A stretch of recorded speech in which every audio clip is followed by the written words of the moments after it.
Good morning, everyone. I would like to welcome all the people who are joining us in this webinar 125 since the Andean Health Organization, Hipólito Unanue, started the webinar series in May 2020.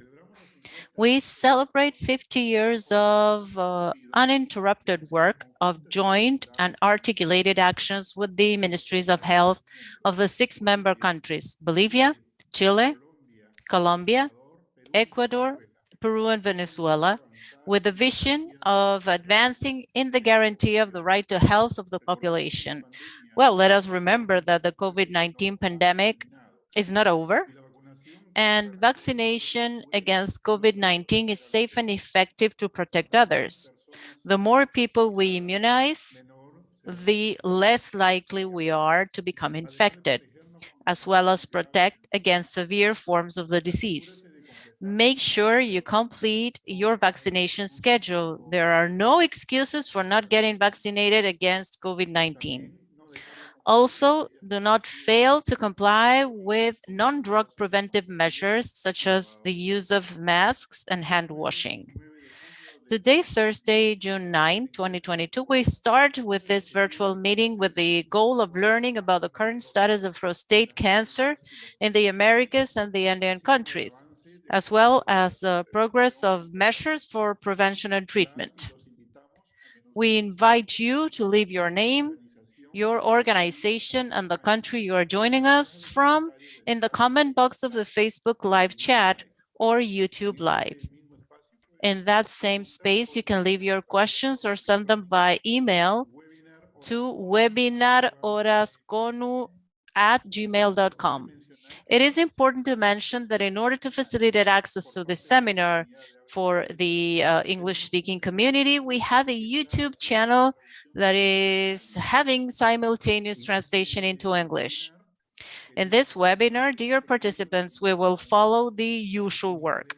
We will start with the institutional greeting, followed by the presentations of our speakers. Then we will have a break to move on to the question and answer session. To access the attendance certificate in any of the Facebook Live or YouTube Live chats, you will find a fixed link.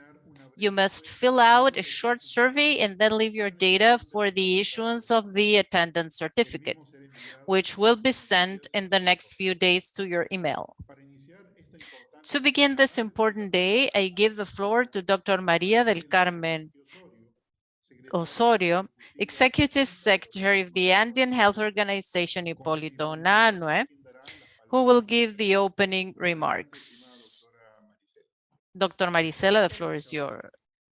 Thank you, Lucho. Good morning, good afternoon, depending on where you are in the world, those of you who join us in these activities. This agreement was made up by decision of the Ministries of Health of Bolivia, Chile, Colombia, Ecuador, Peru, and Venezuela, which has turned into 50 years of uninterrupted work with the vision of moving forward in the effective right to defend health. And since May 2020, we have organized these webinars, week in, week out, to promote the learning, ongoing learning. On behalf of Dr. Maria del Carmen Calle Dávila, Executive Secretary of Horas CONU, I would like to welcome all of you to this webinar number 125, named Innovative Approaches to Address Prostate Cancer at the Andean level. Prostate cancer is a disease that can be preventable and detectable and occurs before the age of 40. However, it commonly appears after 50 years of age, and its highest morbidity is after the age of 65. Worldwide, prostate cancer is the second leading cause of cancer and the fifth leading cause of cancer death in men. In the Americas, prostate cancer is the most common cancer in men, with some 413,000 new cases and 85,000 deaths each year.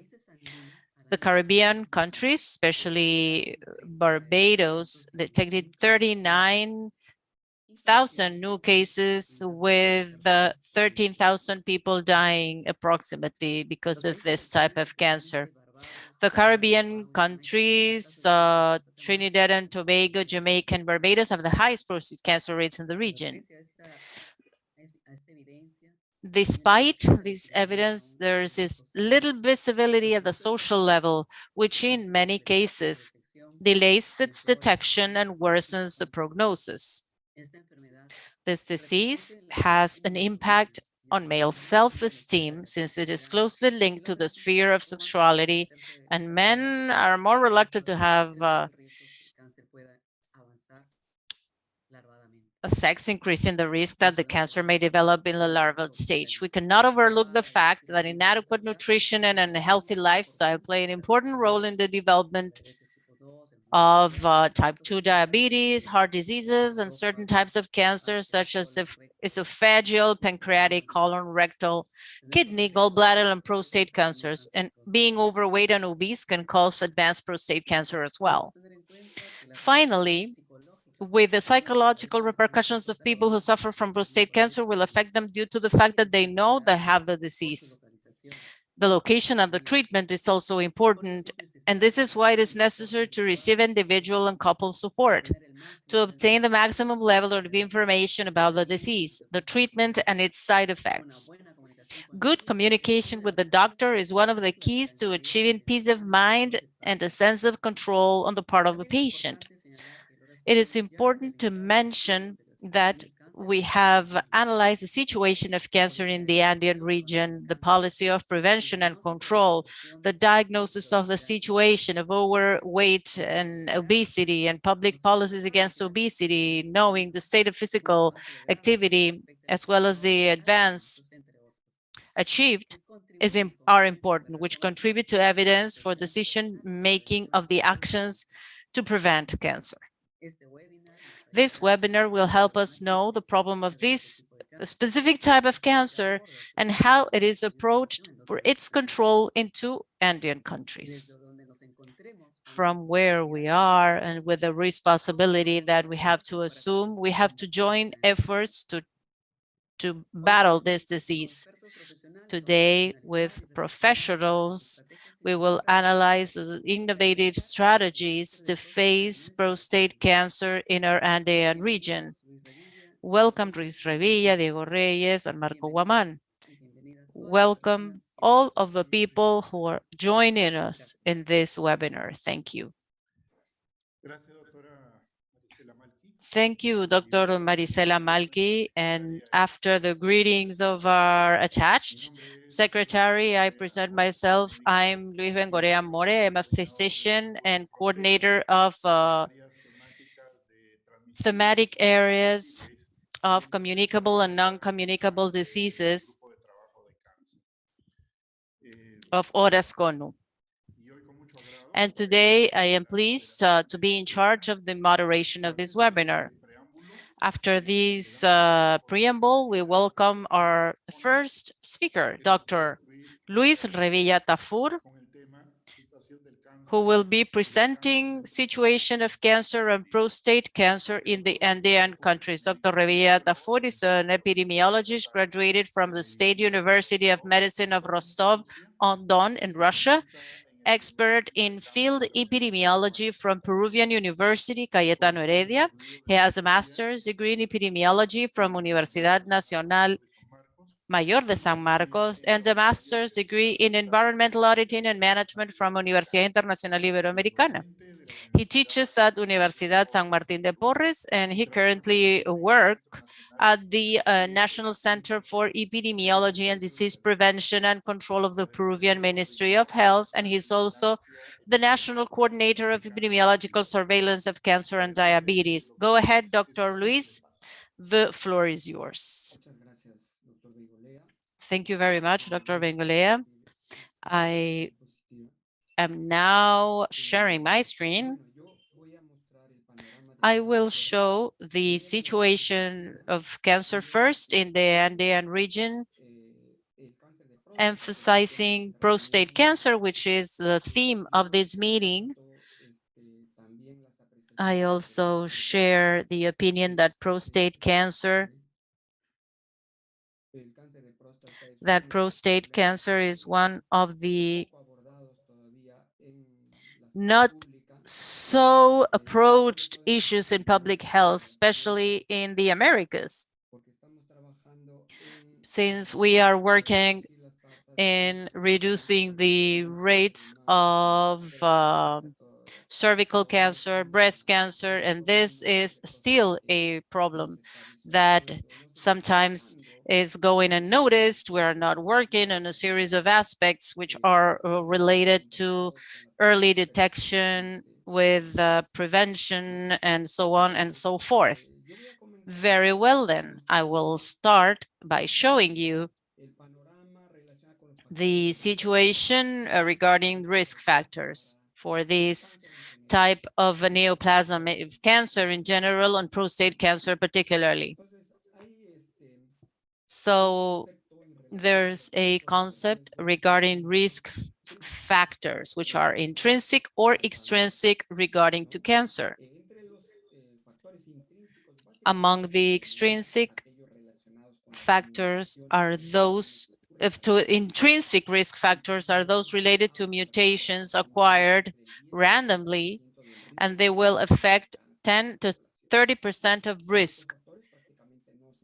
We cannot do much regarding these factors, so we will have to live with this problem and use the adequate tools, which is early detection of cancer. Among the extrinsic risk factors, we have endogenous risk factors such as biological aging, genetic susceptibility, and some other factors such as metabolism, hormonal levels, inflammation or chronic inflammation levels, which might generate certain conditions, and they will play a very important role, which we cannot do much about them, while the other component, which is related basically to exogenous risk factors, we have those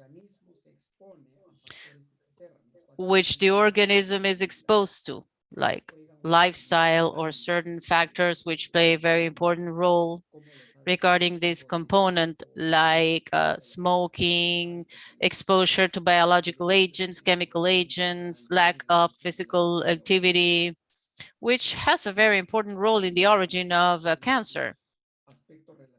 The aspects related to environmental contamination and pollution. This is also an important aspect, and there are multiple studies being conducted. Now, evaluating the differences between cancer incidence and prostate cancer incidence in some regions and trying to respond the questions as to why we have it here and not elsewhere. In the Americas, we know that the risk of prostate cancer is very high, unlike Asia or Japan, where the risk is pretty low. And it is enough for Japanese people to move and settle in North America to have an increased risk, meaning that there are environmental risks related to their lifestyle and nourishment that will have a role in the increased risk of prostate cancer. One of the factors related to the increase in the incidence of cancer in the last decades is the demographic transition, which has led to the aging of some people. The life expectancy or the increase in life expectancy is a common factor in countries, and we have analyzed in detail this process in the Andean countries. This is the key phenomenon as a consequence of the demographical transition and the reduction in births, leading to more aging. And with aging, we have also an increase in the incidence of cancer. Before the 30s, the life expectancy was about 35 years, And at that time, any type of cancer would have a low expression. Cancer expresses itself even more after 50 years of age, and this burden related to the age is causing this high incidence. The life expectancy increases. In Chile, it's above 80, and in the sub-region, it's over 70, close to 80. So this is a very important problem. An important problem as well related to this is the epidemiological transition, the migration or the prevalence of some health problems, which are infectious. The beginning of last century and its change, if you will, for chronic transitions, which has happened in the countries related to demographical transition and the improvement in the quality of life of people as well.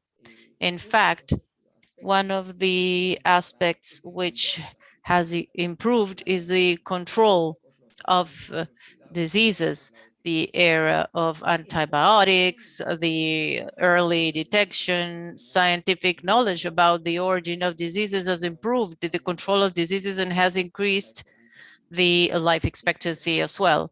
So this graph taken from ECLAC shows the reduction of mortality rates sustained from the 30s to the current times.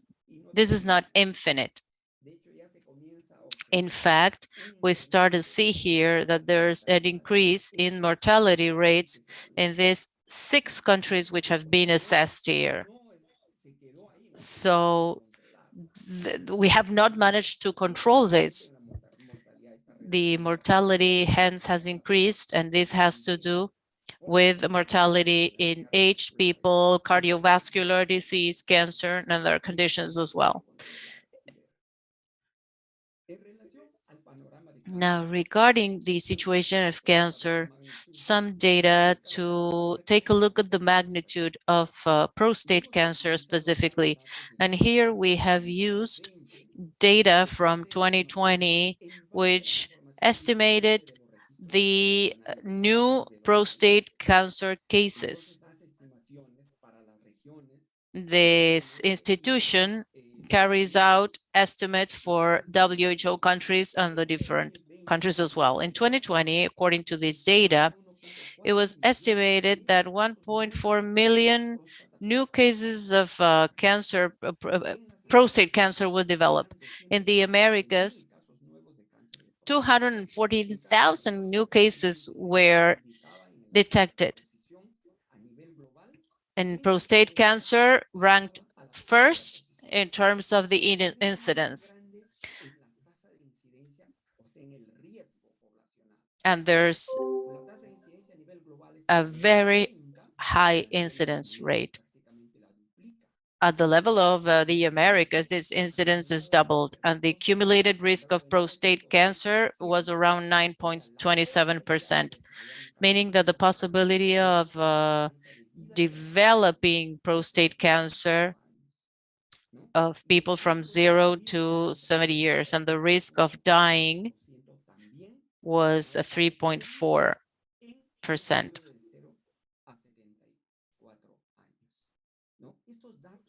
So these data speak about the magnitude of prostate cancer and the importance it has.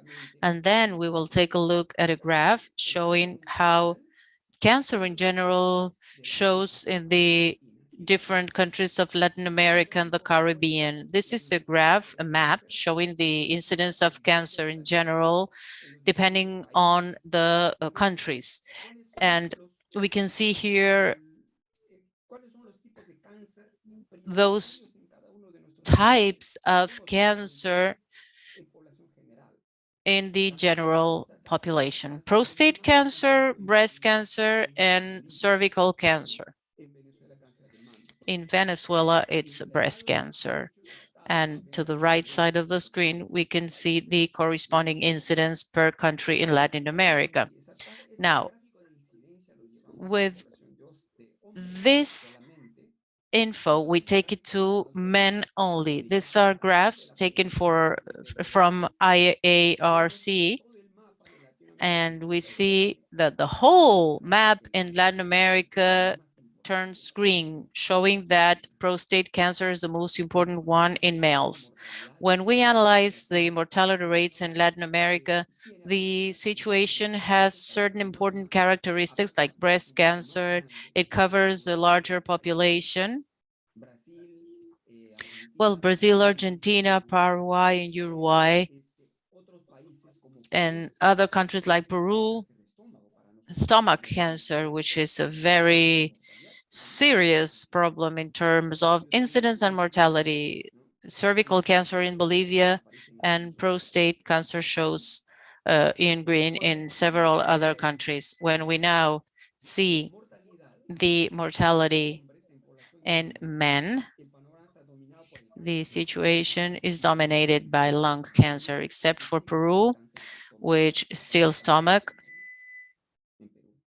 in Peru. An important comparison between the incidence and mortality. Well, the incidence rates for prostate cancer in the different countries, we are, well, it's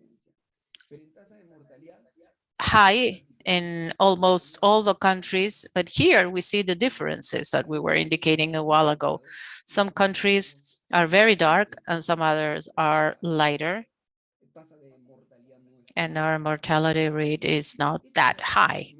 This graph is very important because it compares the situation of the percentage distribution of new cases of cancer in the world and in Latin America and the Caribbean.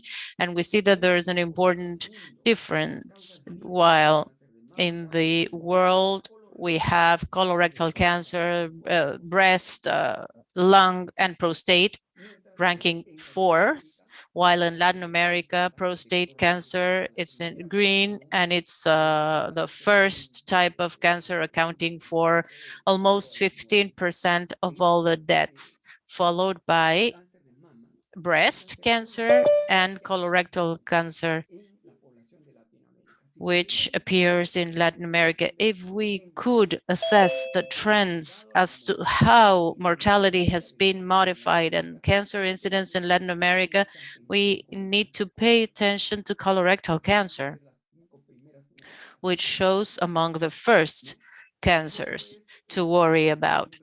And this has relation to mortality. In the world, mortality is led by lung cancer, followed by colorectal and liver cancer, while in Latin America, lung takes the lead, then colorectal, breast, and prostate cancer, which is fourth. Among the first 10 causes of death globally, the prostate cancer here does not show. It has to do with other types of cancers, while in Latin America and the Caribbean, prostate shows as the fourth cause of death. This graph compares the incidence and mortality estimated in the Latin America. It covers both sexes and all the ages. You can see here prostate cancer. There's a high incidence, and it is even greater than breast and colorectal cancer, cervical, lung, and so on and so forth. Let's take a look at this in detail by country. A distribution of incidence in men and women in this pyramid, which is actually classical.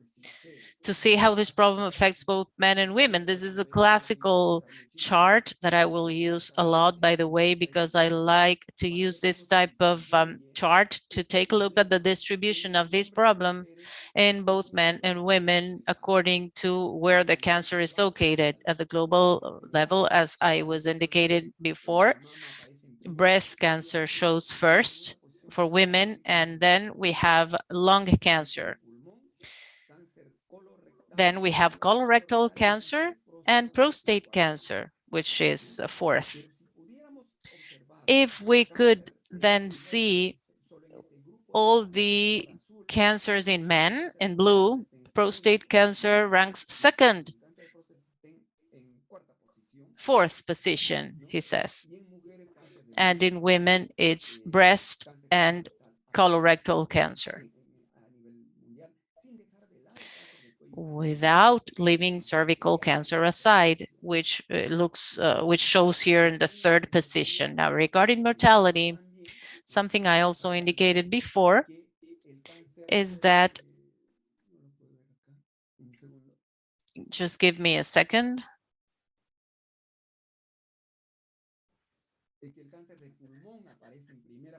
Lung cancer shows first in terms of mortality, followed by breast cancer and colorectal cancer. Then we have liver and we have prostate in terms of mortality, of course. Well, let's take a look at the Americas now. This is an analysis that we have carried out for a paper of the Health Andean Organization. We hope it will be published this year. That might be used as a tool to be able to compare ourselves with other countries. Well, let's start with Chile to see what's the incidence of cancer or the structure of cancer in Chile. We have that for Chile, prostate cancer ranks first, followed by colorectal cancer, breast cancer, and stomach cancer, and lung cancer as well. Let's take a look at these 5 types of cancer: prostate, breast, colorectal, stomach, and lung. We will almost everywhere find these types of cancer, and they show us the most important ones in Chile. But see the incidence of prostate cancer, which is 56.7% incidence in Chile.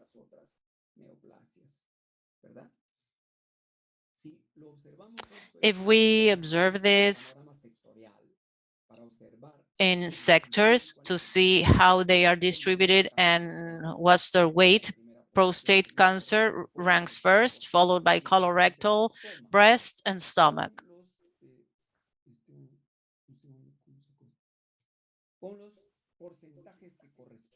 with the corresponding percentages. Prostate cancer has or accounts for 15% of the incidence in Chile. It is the highest incidence of all the countries around the region. If we compare this with local data, and there's a very interesting thing here.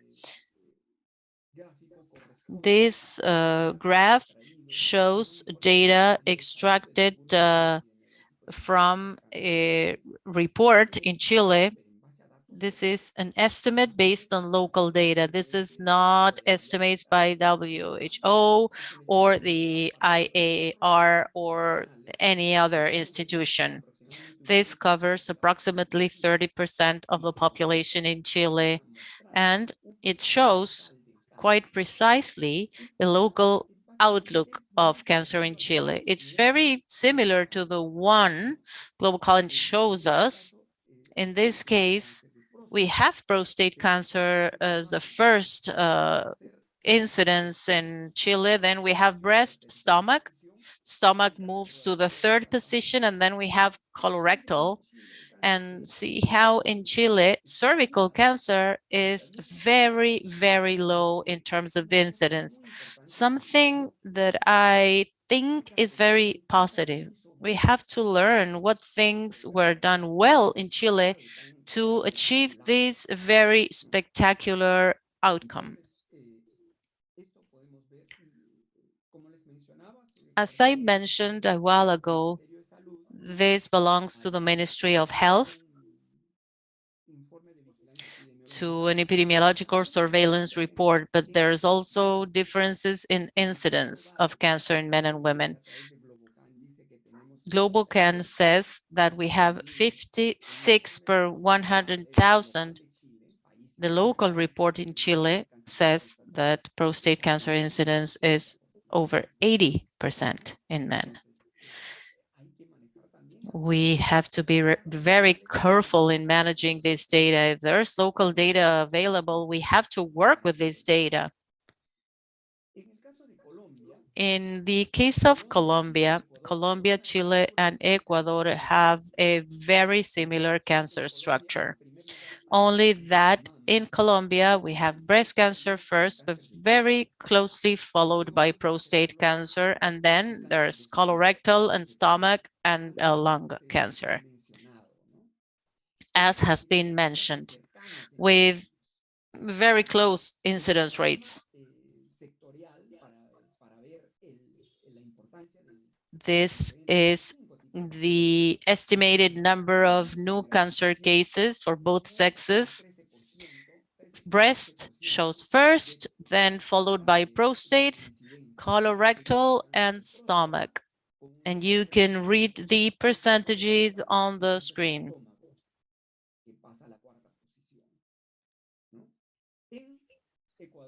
In Ecuador, this shows the rates in Ecuador.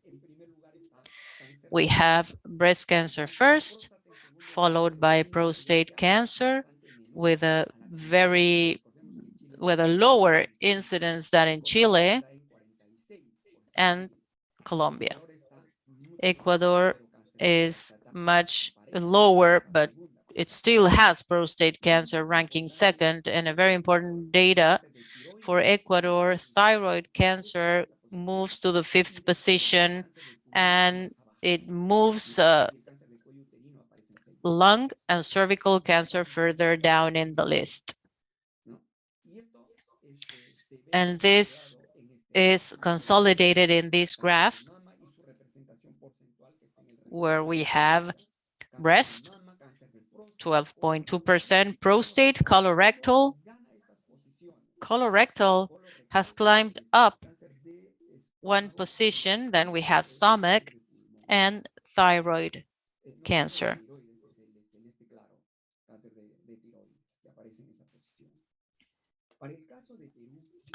For Peru, which is the other country we analyzed, prostate cancer by far is ranking first in terms of the incidence in the general population. This swimming plot shows the incidence in the general population.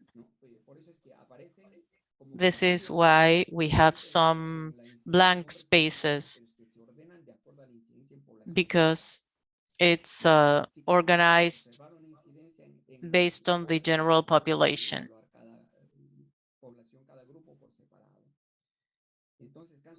So breast cancer is second, then we have stomach cancer, colorectal cancer has moved to the 4th position, and cervical cancer, yes, it's cervical cancer, which is here in this 5th position. It's 5th or 6th. Well, these are the estimations by GloboCan. When we take a look at the local assessments of cancer incidence, this is the last publication of Metropolitan Lima, and we see the structure of cancers for the most important types of cancers. There are some differences regarding what we saw before. We have an urban city here. This is a metropolis with the typical lifestyles, stress rates, and the lifestyle of modern cities. So we have breast cancer followed by prostate cancer. I have added colorectal cancer here to be able to assess it. Stomach ranks third, and then we have colorectal. The publication by INEN has separated rectal cancer and colon cancer, and cervical cancer, which comes after those.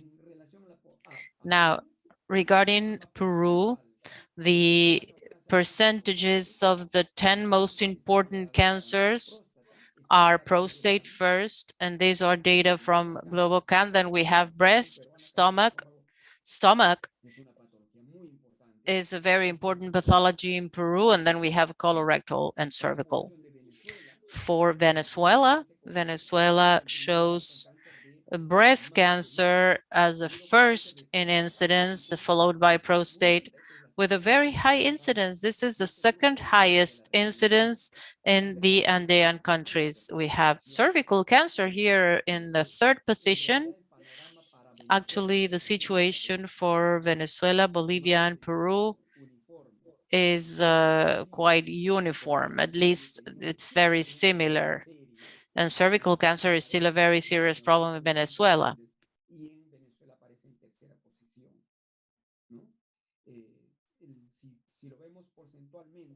In percentages, breast cancer accounts for 15%, as in Chile. But for prostate, then we have prostate cancer accounting to 12.5% and lung cancer. Lung cancer in Bolivia and Venezuela is one of the most important causes of death. And this is for Bolivia, where Bolivia, well, breast cancer is not the first in terms of incidence of cancer in Bolivia.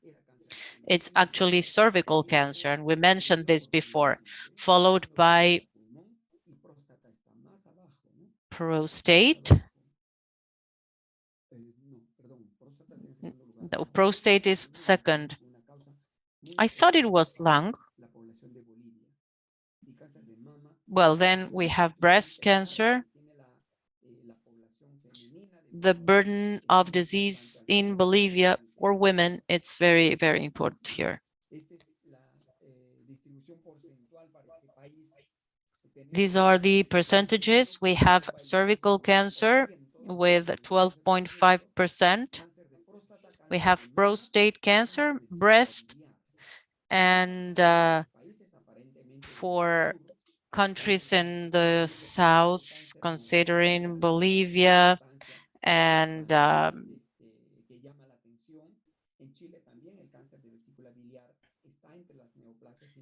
we have this one of the most important, among the most important cancers. We have prostate, breast, gallbladder, and lung.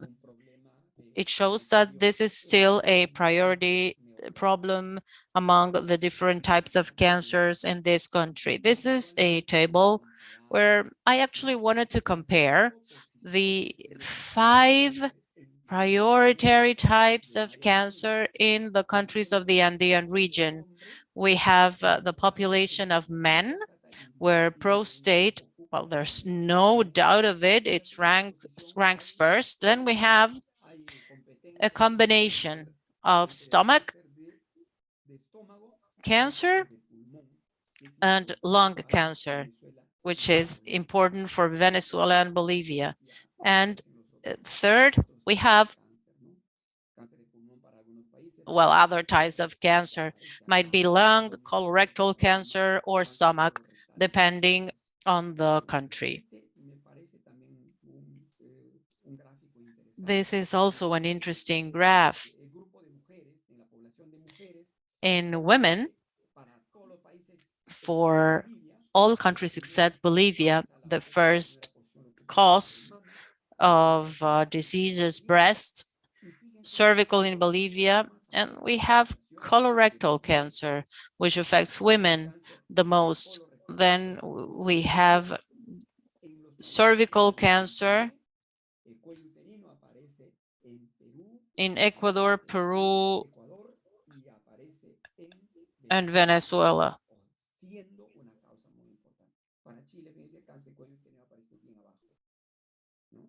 It's not the same for Chile, which is fourth. And this is a ranking of the main types of cancer according to their incidence in the sub-Andean region countries. We see the type of cancer first. They have prostate, which is either first or second in our countries. And this graph, this ranking, was built depending on the position of these types of cancer. There's a summation of these types of cancer to see which one of them is first. And we've already mentioned this throughout the presentation. This is actually a very interesting graph. I want to compare here some data in relation to the incidence and mortality by prostate cancer. The most serious problem occurs in Chile because it has its highest incidence, followed by Venezuela, Colombia, Peru, Ecuador, and Bolivia. We actually have very high rates in these countries. For mortality, either we don't have data in Chile. In Venezuela, it's even larger than in Chile. There's a minor incidence, a lower incidence, but higher mortality. So there are still differences between incidence and mortality in our countries. This is prostate, this is breast cancer. Venezuela is first here, and the mortality rates are not so high. Well, this is for colorectal cancer. There's a very high incidence, especially in Chile, and a higher mortality rate compared to other countries. This is cervical cancer. Of course, Bolivia is first, followed by Venezuela, and then we have Peru in terms of incidence and mortality as well. 50% of new cases will end up dying of cervical cancer. This is stomach cancer. Stomach cancer ranks first in Peru. It leads incidence and mortality rates. And this is for lung. Venezuela, Chile, Colombia, and Bolivia. And this is information corresponding to hospital cancer. This is here to discuss that there's a high risk of dying by cancer, and this is something that actually the health services report. This shows hospital information in Peru. In 16,600 cases in 2021, 2020, and 2022, first quarter 2022. And it's the numbers corresponding to the pandemic. There's not much difference from the data that we had from previous years. Surprisingly, we don't have breast or prostate first. We have cervical cancer first. The main cause at our hospitals is cervical, then we have breast cancer, and then we have stomach cancer. And prostate is not among the first ones. This is what the physicians report. And then the hospitals report this information, which is actually very variable, because one of the variables that we pick up is the first diagnosis of cancer, which must be useful to evaluate the response that we're giving to these cases of cancer. Unfortunately, in this situation, when we analyze the method to diagnose cancer for the first time,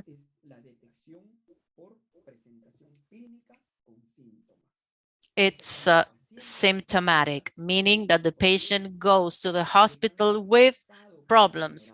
Advanced cancers, normally it's up to 71%. 71% of our patients with prostate cancer come to the clinic with advanced disease. The other methods to detect cancer, we have screening, which should be all the way around, we should have screening with 30, 40, 50%. However, screening is barely 5.2% of this whole world, and cancer is curable. And those who work with cancer, I am an epidemiologist, and we know that cancer can be cured. The secret is detecting cancer early on. If you detect it on a timely basis, the costs will be reduced and survival will be increased a great deal. So what we have to work on is in increasing this sector of those cases which are detected. And there are some controversies here. Either the PCA will be, or the role of the support that is presented to patients.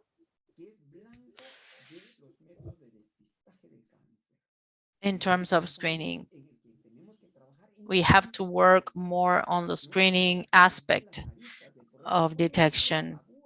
So there sometimes are certain methods that might be used to increase early detection when screening our patients.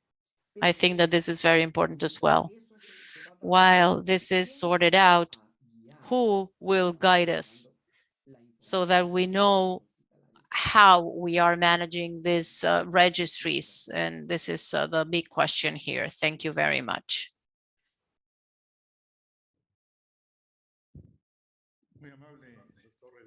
Thank you very much, Dr. Revilla, for your excellent presentation. The most important ideas of your presentation are related to something that you mentioned at the beginning, that there are exogenous factors out of which, well, we have the possibility of changing some of them to reduce risk of cancer in general. And this was related to lifestyle, healthy lifestyles, physical activity, and also eliminating smoking and alcohol use. And some information that I also consider very important is what it represents in the framework of the Americas.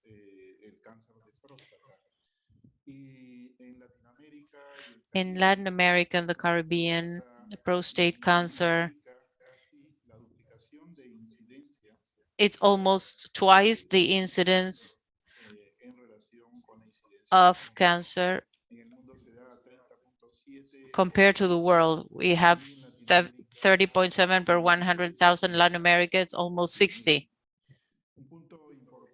A very important point and something valuable as well as the analysis that you have conducted based on the study which started in 2021 by the Organismo Andino de Salud, the Ministry of Health, and the consultancy that you carried out, which identified the scope of this problem so that we will have a baseline of important information to set out highly important and priority policies to deal with the problems for this Andean countries. Prostate cancer is a very, very serious problem.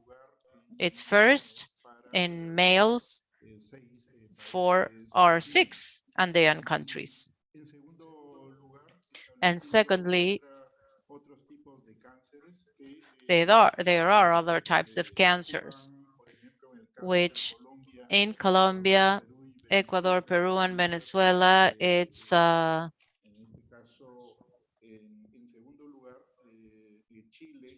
in Chile, Colombia, Ecuador, and Peru, we have a high incidence of stomach cancer, and in Venezuela and Bolivia, it's lung cancer mostly. And third, in Colombia, Ecuador, Peru, and Venezuela, we have colorectal cancer. And in Chile, it's lung, and in Bolivia, it's stomach. In women, we have first cervical cancer in Bolivia, but in the rest of the countries, it's breast cancer, which goes first, and it's highly prevalent. These studies have allowed us to set out public health policies regarding cancer, something that we will standardize among the countries. There has been important collaboration in these countries, and we now have a second paper on the policies to face cancer in the Andean countries, and this will be soon published. We are now at the later stage, introducing some adjustments. And regarding the situational diagnosis, in a very short time, we will have this publication already handed out to our population, to the ministries, to start the corresponding actions. Thank you very much, Dr. Revilla. It has been an excellent presentation. And I would like to invite now you to stay in the room for the Q&A session. Moving on, I would like to invite Dr. Reyes Osorio to deal with early diagnosis of prostate cancer and diagnostic methods. Dr. Reyes Osorio is a surgeon from Universidad de Chile, an expert in urology, graduated in Chile in 2009, and he became a doctor in medical sciences from the Faculty of Medicine in the University of Chile. He's currently the head of urology in the Clínica Bupa Santiago and staff urologist at the National Cancer Institute of Chile and Hospital Clínico Universidad de Chile. He's also a member of the panel of experts in urological pathologies of the Ministry of Health in Chile and has been so from 2017. So go ahead, Dr. Reyes, the space is yours.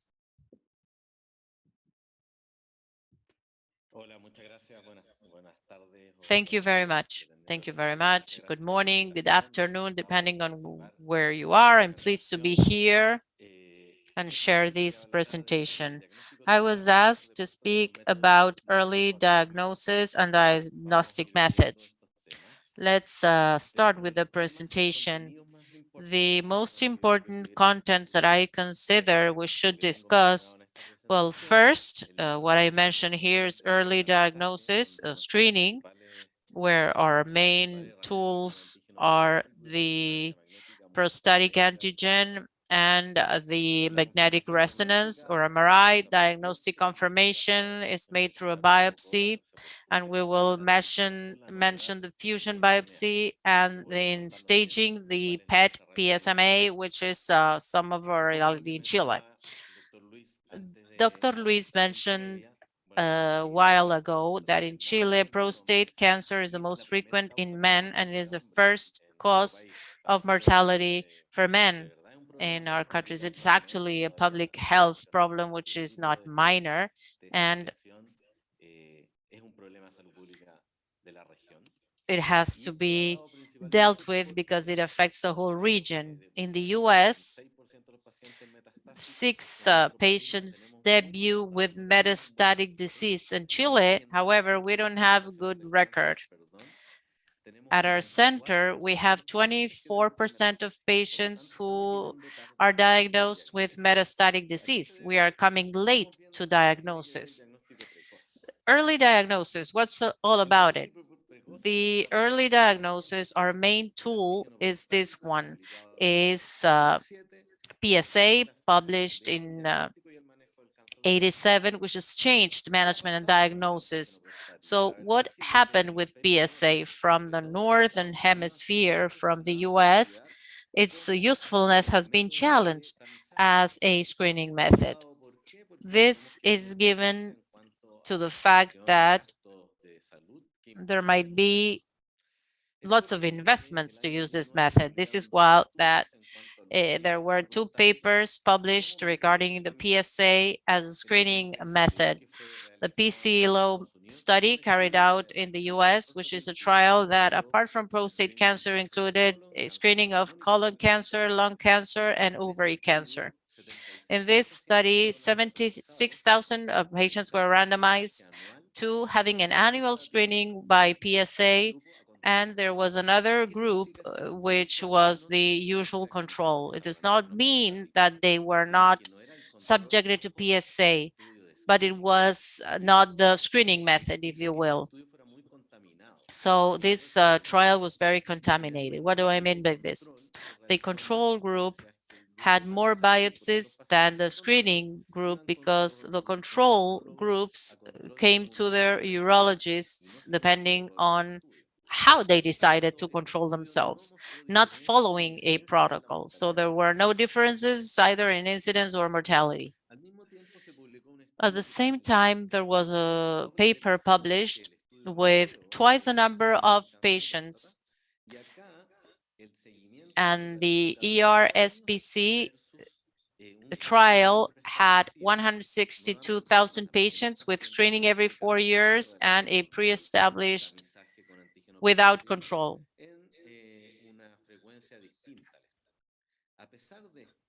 Despite all of this, there was a reduction risk of dying by prostate cancer, which at the beginning of the data published was screening was needed for 1,400 patients to prevent 1 death, and this was statistical significant. However, the impact in the Andean countries is more guided by the recommendations in the US. What did they say? This is the clinical guideline of the task force in 2012, mentioning that they are against the use, they recommend against PSA-based screening for prostate cancer. It was when our country, and this is our practical clinical guidance for prostate cancer management published in 2015, which based on these recommendations does not recommend the PSA based screening method for prostate cancer detection. This recommendation in the States made or created a different situation with more advanced cases being diagnosed. So follow-up, a 16-year follow-up of the European randomized study of screening for prostate cancer says that we need even less patients to prevent 1 death. 16 years after following them up, we need to screen only 570 patients and treat 18 patients to decrease the number of cancer deaths. This is why the updates in the guidelines, and I was one lucky member in participating in this. If you are a male, you have to carry out screening from 50 to 70 years of age. The impact and the implementation of screening, we will see it in 10 or 15 years more. So what's the cutout value of the PSA method? When prostate-specific antigen started to be used, well, it was mentioned that 4 was the cutout number. Now, the methodology says that the normal range of PSA is from 0 to 3.9 because the manufacturer of the test said it was a normal value. We don't have actually data saying that this is a normal, and it's the Dr. Catalona who 6 years after published that he detected 22% of cancer in men with 2.6 to 4, and from that date on, the normal range was diminished. Of course, we have different variables that have to be taken into account. The sensitivity and the specificity both have to be borne in mind. We can mention this Danish study, and it's interesting because what they did here is from a cardiovascular study. They had frozen serum samples from the end of the 80s, and in Scandinavia they have a very good record, and they used these blood samples. They measure the PSA, and they saw how many of these patients developed prostate cancer and died from prostate cancer. It was a very simple study, but however very interesting. And what they showed is that when, or irrespective of the age groups, if I have an antigen value which is less than 1, which are the first bars in each graph, the likelihood of developing cancer 10 years later is less than 1% or around 1%. This helps a lot in following these patients up because we can afford to not have this PSA control on a yearly basis and reduce costs. And same thing happens with mortality. If I have less than 1 as baseline, it's very unlikely that I will develop prostate cancer. What about the rectal digital examination? In this European study shows that the PSA level below 3 is only around 1.6% of cases. 98% of prostate cancers have more than 3. But what's the issue here is that this 2% will benefit from the rectal examination. But it's useful and is an easy technique.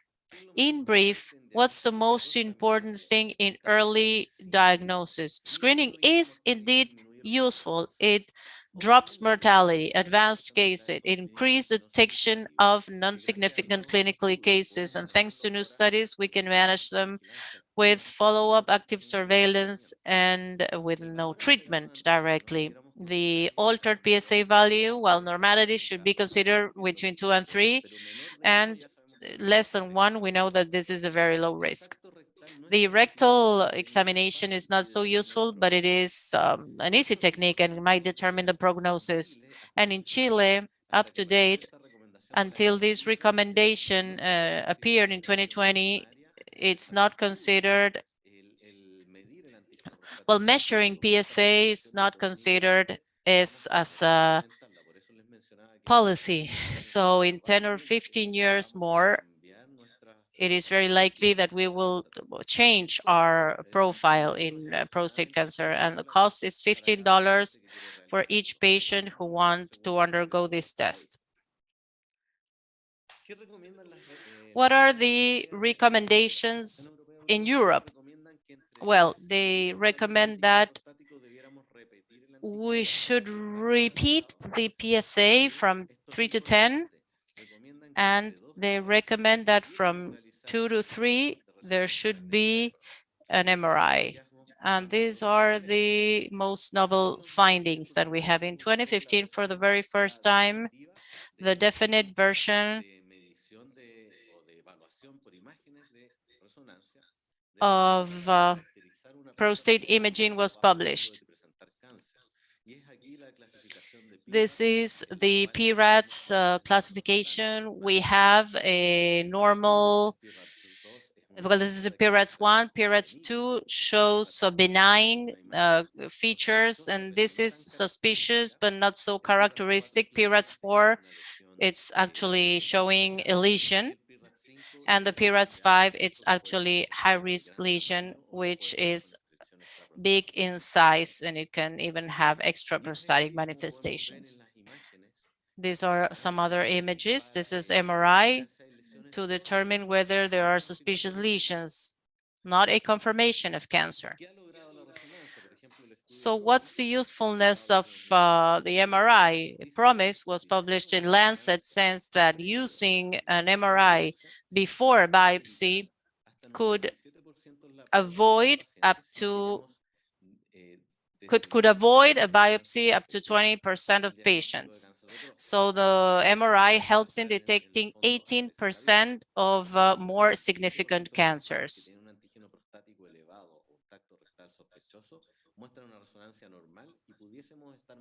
So we could rest at ease in follow-up. This has not been confirmed. I will finally tell you about what we do regularly, but this is the idea in the future when we already have a specificity and sensitivity close to 100% to use images only to diagnose cancer. And this is very important, and I repeat it. MRI helps in detecting 1 out of 5 significant cancers.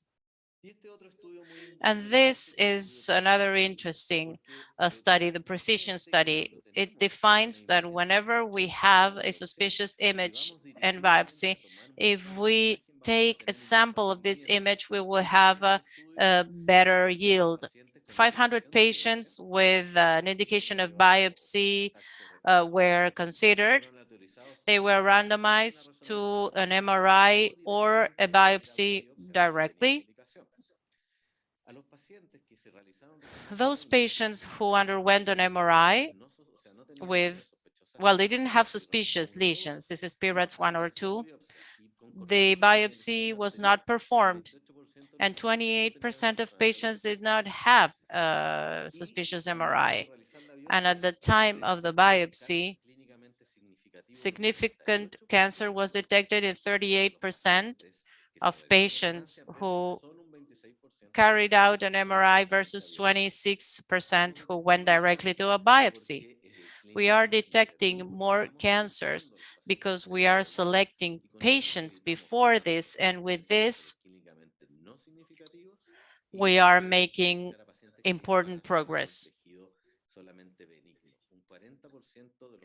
40% of patients came out of the precision study presenting healthy tissue in the biopsy, and only 6% of them had cancer, non-cancer, benign tissue with MRIs. What's the problem of the MRI? There are just a few public centers in our country which have implemented it. And it also, well, we should consider that imaging experts have to be trained. It should be performed before biopsy, and the cost for a patient in Chile goes from $150 to $500. The diagnostic confirmation needs to be with a biopsy, and this is a recommendation since 2013.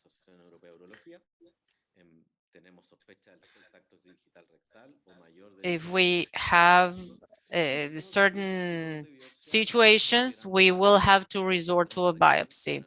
Could be transrectal, transperineal, and it would be preferable to carry out the transperineal because it has less risks of infection. But the one that we normally have available is the transrectal. So in Chile, there's only one private center which carries out the transperineal biopsy. If it's guided or not, or targeted or not, could be cognitive. What does it mean? That I see what their lesion is and I try to guide myself from my experience. Or I can have the fusion biopsy and I will show more. And the technique is the sextants, saturation, or only the target lesion. And this is a fusion which merges the image of the MRI with a suspicious lesion. And this is a 3D view of this merger. And this is the ultrasound, which makes me take more precise images of the suspicious lesions. Well, we know that if we perform cognitive biopsies, it's not superior over the MRI or fusion. The fusion one is superior. And the most important thing is that apparently if I have a fusion biopsy, it's better to carry it out. It will go to my suspicious lesion. But if it's cognitive, we have to, well, it's better than a standard biopsy in a patient with lesions shown in the MRI. If there's no suspicious lesions, a systematic MRI should be performed. So, in brief, regarding biopsies, they have to be guided. If I see lesions, I have to look for the lesion, either cognitive or fusion. What's the cost of a standard biopsy in Chile? From $150 to $300, and the fusion goes from $500 to $1,000. And finally, to finish my presentation, what about grading? What's the recommendations on grading? If we start with the idea that all patients should have an MRI before biopsy, this MRI will be good to determine the local staging if it's 2, 3, or more advanced. And I can even use it to see what's the pelvic status. If they have a low risk of relapse, we should not carry out images. If they have an ISUP 2, it would be enough to carry out an MRI depending on what came first in screening and the digital examination. And the ISUP 3, when we have a Gleason 7+3, we need abdominal and bone images like scans or bone scintigraphy. However, this is the schematic image of the PSMA, specific for prostate, which by the PET PCMA has managed to give us images like this. This is a classical example of a bone scintigram with some images, but with the PET PSMA, we see that there are multiple bone lesions which have not been detected before. So what are we doing now? The benefit of using this at this stage in patients who have been recently diagnosed is exclusive for high-risk patients. Here towards the right, we see the highest yield of the test. This is the highest performance of high-risk patients before curative intent surgery or radiotherapy. The blue shows patients undergoing a bone exam, and these are the PET PSMA. For metastasis, we will have, well, pelvic or distance metastasis. The PSMA will give us a better idea of the scope of the disease. The mistake in false positives is much higher when we have or when we use conventional images or CAT scans. And the treatment will have a greater impact when using the PSMA PET. This image should be considered only with high risk or with patients with high risk of relapse. If the risk is intermediate and if there's a diagnostic doubt, but it has not been analyzed in terms of the false positives. So we are the ones who will define if this is a false positive or if he needs further studies. Cost in Chile goes from $500 to $1,500. It's only located at one center. This is the only place we have PET PSMA, and it's restricted. And this is why we use it with patients with high relapse rates. Well, in brief, especially in our area in Latin America, the South Cone, the PSA is still our main tool. And in Chile, it's not guaranteed by public care. The MRI should be the standard before biopsy. The biopsy should be guided or fusion. Cognitive is better, and the PSMA PET only in high-risk cases. If we have to invest, for instance, in something, I would bet for MRI if we have a patient that will invest money from his own pocket.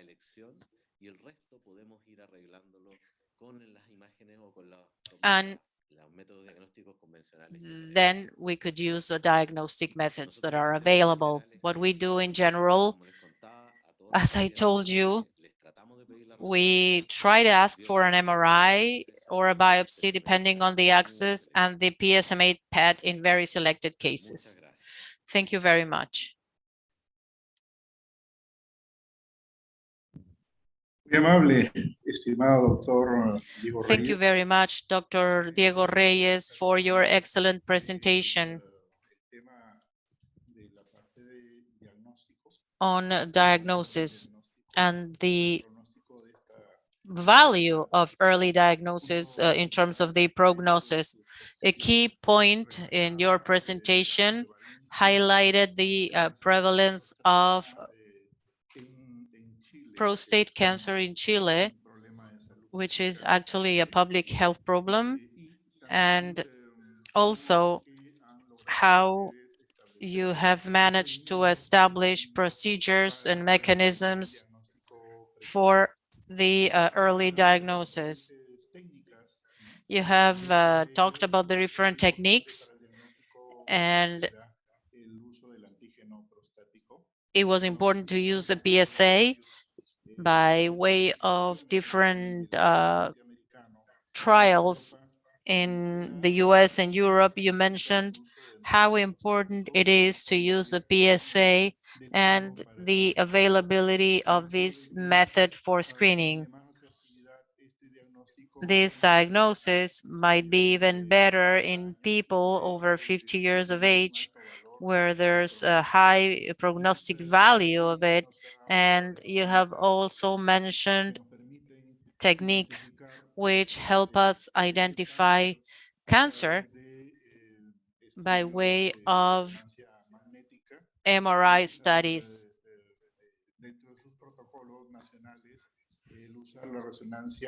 And using MRI as an important method to deal with the magnitude of this problem and the use of MRI before the biopsy.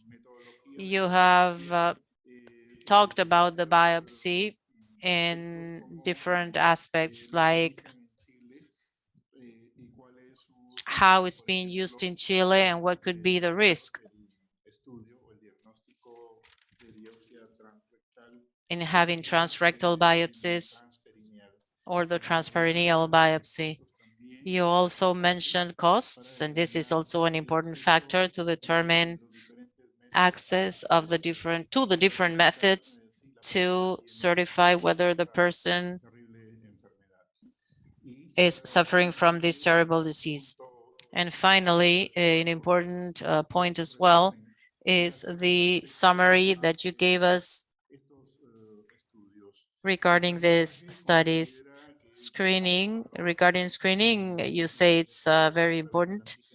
By way of the PSA, it's a tool to determine the presence of this problem of prostate cancer, and MRI, the MRI should be standardized in all previous studies before the biopsy. And the biopsy could be guided or fusion, which is ideal, and it needs to be extended throughout the country, but requires trained experts and also hardware, which is also specialized. And finally, you speak about the use of the PSMA as of high diagnostic value in people who've already had cancer, which should be followed if they are in a high risk. Well, thank you very much, Dr. Diego Reyes. Excellent presentation. And we invite you to stay tuned, please, to then be here for the Q&A. Now, we welcome our participants from the different countries. Now we have people from Argentina, from Mexico, Cuba, Angola, Portugal, Japan, and Indonesia. We actually thank you very much for being here in this meeting, and also we thank you for being now aware of the situation in the Americas, Chile and Peru mostly. Now, Dr. Huaman Cueva is invited. He's a neurologist oncologist with a master's degree in epidemiology and biostatistics. He is also a member of the Peruvian Society of Urology, the Peruvian Cancer Society, and the European Society of Urology. He's assistant of the oncology unit of the Santa Rosa Hospital in Lima, Peru, of the oncology unit of the Centenary Clinic, of the oncology unit of San Gabriel Clinic, and the Peruvian League of Fight Against Cancer. Without further ado, I leave you, Dr. Huaman, with the floor. So go ahead, please. Thank you very much, Dr. Bengolea.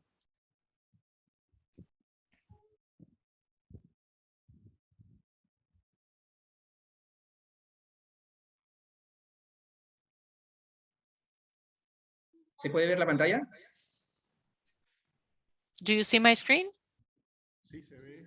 Yes. Yes, indeed. Very well then.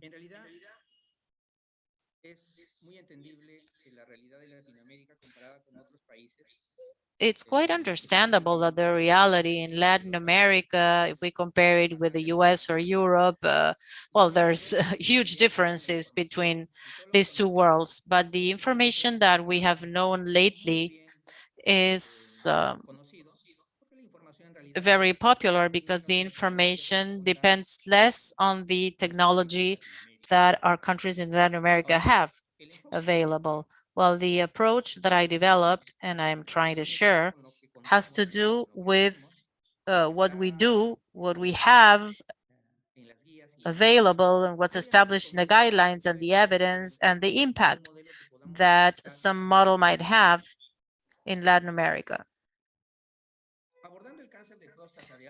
Dealing with high-risk prostate cancer, which is the subject matter of this presentation, and this is why the current focus is that screening is very useful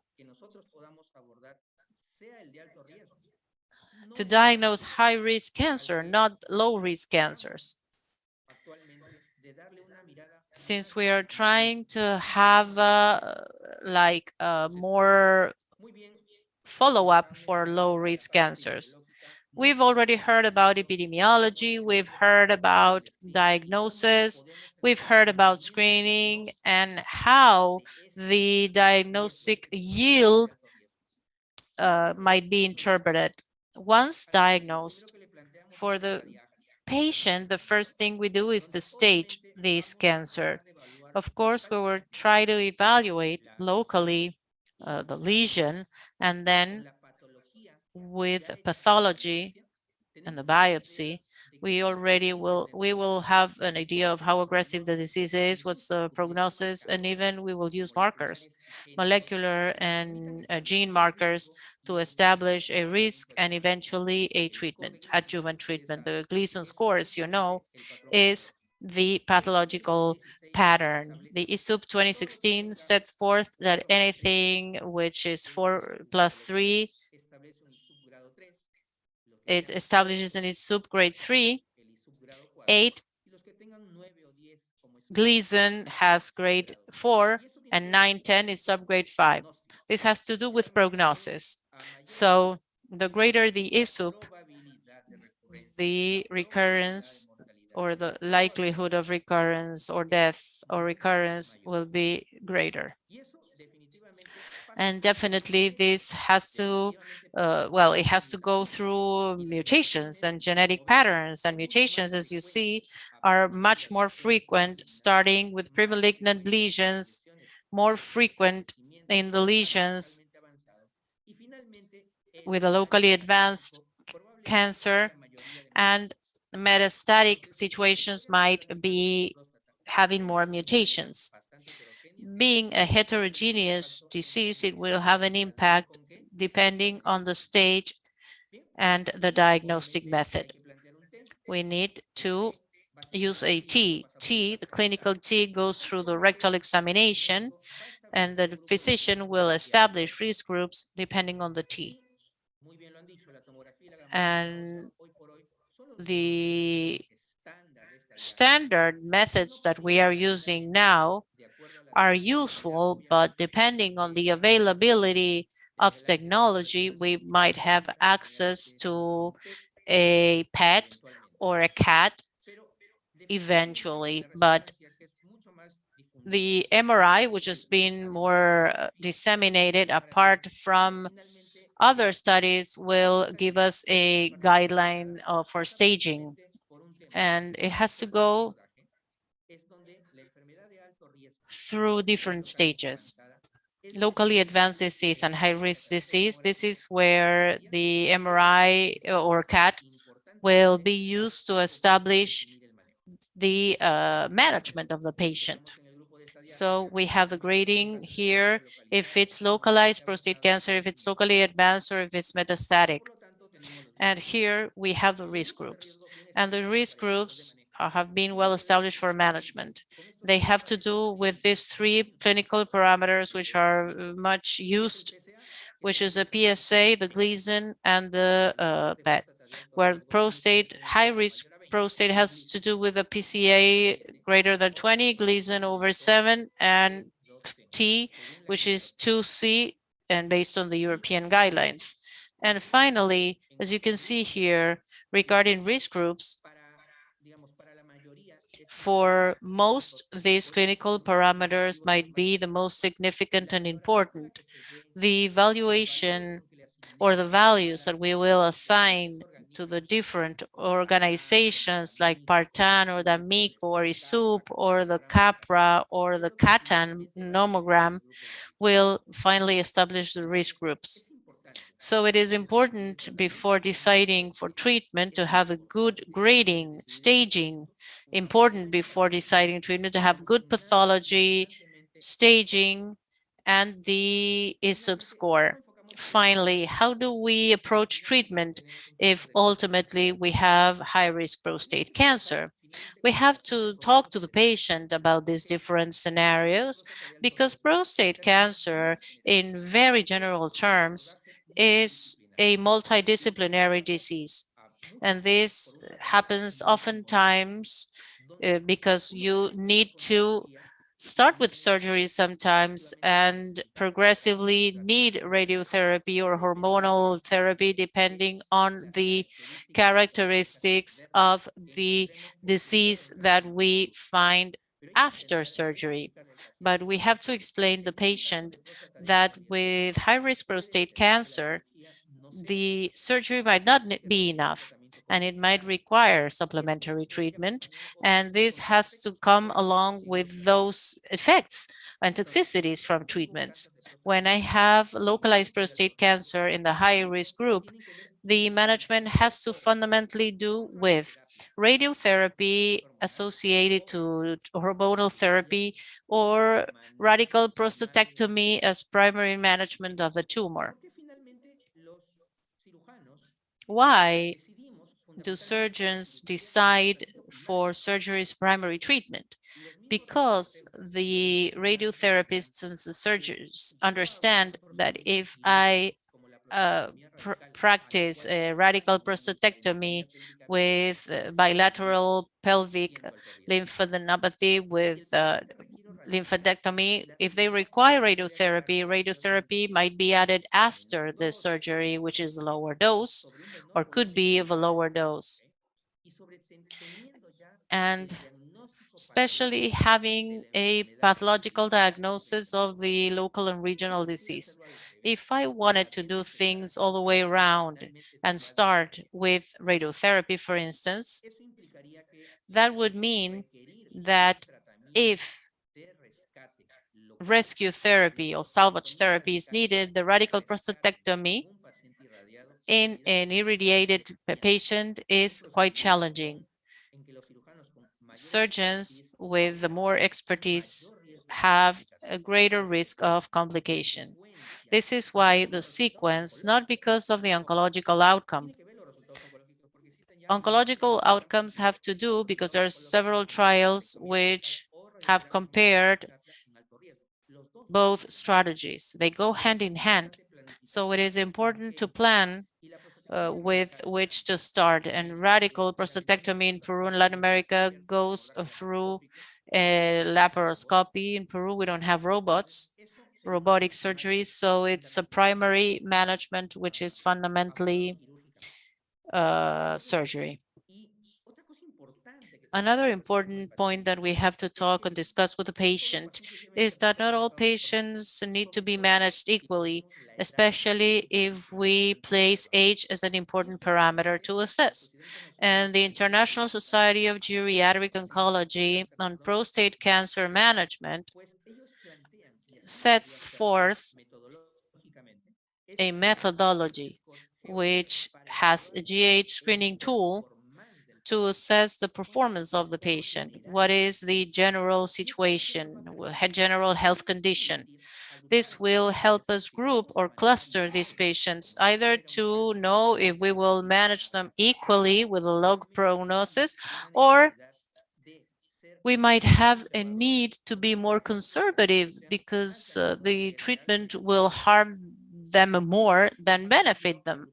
And we have grouped these patients in one group. First, standard treatment as for younger patients, standard treatment as for younger patients as well, but requires a geriatric assessment, and the frail group, where this patient, because of his morbidity and because of his age and because of his very low performance and a very low ECOG, high ECOG, this will end up decide a more conservative approach, even though it is a very high risk disease. And finally, in the recommendations from the guidelines,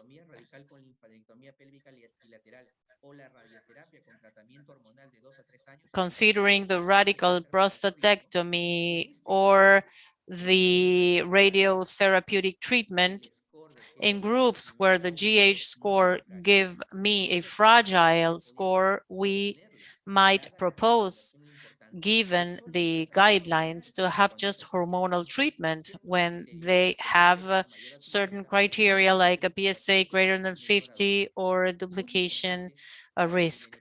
It is important so that the benefit of treatment from a treatment won't harm them even more than the disease. Discussing the procedure with the patient is fundamental because of the adverse events he might have. Knowing that the prostate, because of its pelvic position, it's under the bladder, and the rectum, it's the posterior organ, and the nerves of the parasympathetic sympathetical system controls erection are very tightly located, and this is what we need to understand very clearly. The prognosis and evolution of disease as part of a process of the high-risk cancer itself is something that the patient needs to understand. First, the patient needs to know that high-risk prostate cancer has a certain recurrence risk of to 40% without even knowing the final pathology of the radical prostatectomy. It is true that survival might be 90% even 5 years after, but the management after this might have an impact on their quality of life. When you take a look at the whole array of options that we have in managing localized prostate cancer, locally advanced, first line, second line, and line X, there are numberless of possibilities. However, for the localized high risk, radiation plus ADT and surgery is the option to go as a primary situation, considering that surgery gives them this advantage. Something that's advised, something that should be carried out, but unfortunately in Latin America, and I'm sure Peru is a reflection of most of the other countries, is to use the study of the mutations, the germline testing or somatic testing, to try to understand that the type of cancer that we are managing might require different treatments depending on its behavior. Because prostate cancer is heterogeneous. Heterogeneous in the clinical presentation, in the prognostic situation, and also depending on the genetic profile. And we need to tailor the management even more if we knew that the tumor will have a certain behavior, either indolent or aggressive, needing adjuvant or salvage therapy. And this goes through primary management. And this is the fundamental mainstay when the situation indicate that there's metastatic disease. This is something that has to be discussed with the patient, considering the adverse effects both at the beginning of treatment and adverse events in the long term. Surgery fundamentally has to do with erectile dysfunction and urinary incontinence in a little percentage, less than 5% of patients with radical prostatectomy will have urinary incontinence. But erectile dysfunction is very important as well because the situation might go from 30 to 70% of patients. And this is something that will affect the patient, especially young patients with an early diagnosis of prostate cancer. While radiotherapy has a different effect, which has to do with bowel irritability and pelvic discomfort and irritation of the urinary tract, including erectile dysfunction, which might be compared to the erectile dysfunction caused by surgery after 1 year of treatment with radiotherapy.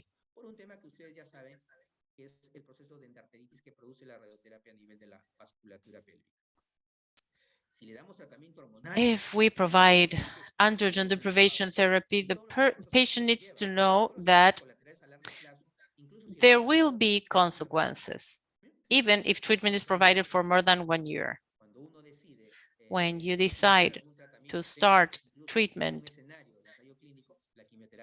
with a clinical trial, we need to let them know about these adverse events, and they should know about them. Something that I mentioned before, in Peru, we have this at a very, very low level, the use of a gene marker that will help me decide whether this patient who has been subject to radical prostatectomy deserves adjuvant treatment or complementary treatment. One of the gene markers is Decifer, which is used in prostate cancer, and it has to do with a prognostic situation. In patients subject to radical prostatectomy, if we analyze the tissue, this Decifer will let us understand 22 genes, which through an algorithm establish how much risk a patient will have to have metastasis or die for this type of cancer. And this will allow us to decide if this patient who has already been operated would need adjuvant treatment with radiotherapy or even hormonal therapy, knowing about the collateral effects that these treatments may have. Unfortunately, we are far from doing this with the general population.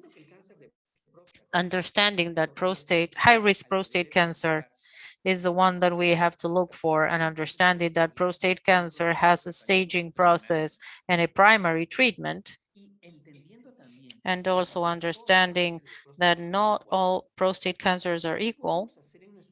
What can we do in our countries to improve this situation? As we have already heard about the situation in Latin America. So what can we do? We know already that at the world level, prostate cancer is very frequent in incidence. If we speak about Latin America, we see that prostate cancer is very, very important, both in terms of incidence and in terms of mortality.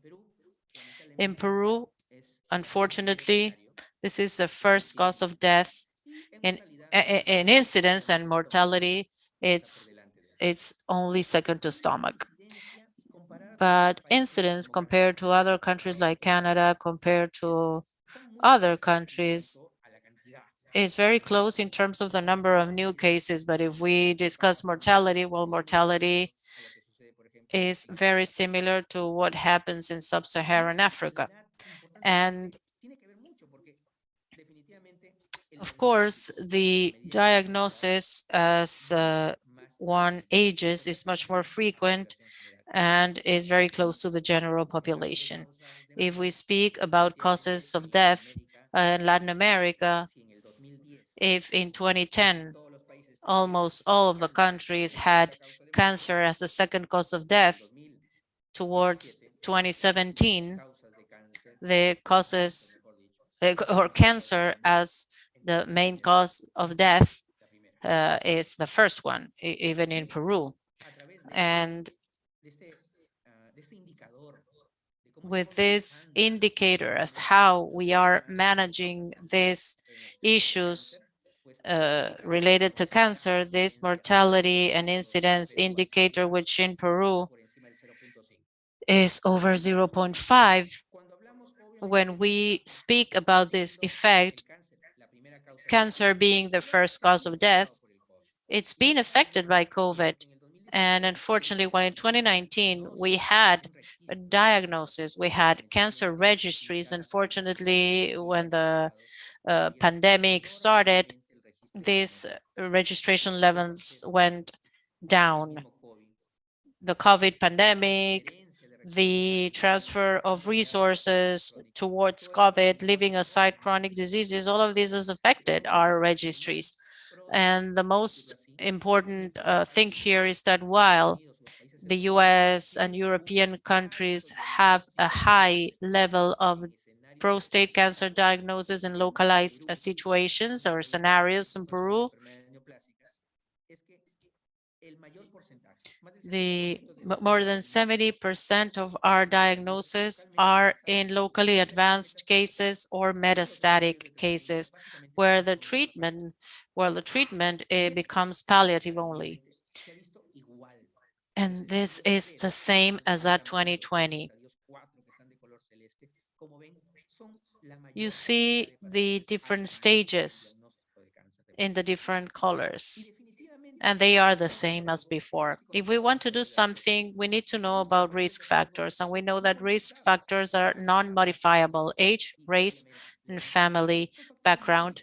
Of course, they cannot be modified, and they basically have to do with age, over 55 years of age, and mortality over 65 years of age. And these risk factors will eventually, well, we have to understand them, but we cannot modify them. We cannot modify age. We cannot modify heritage.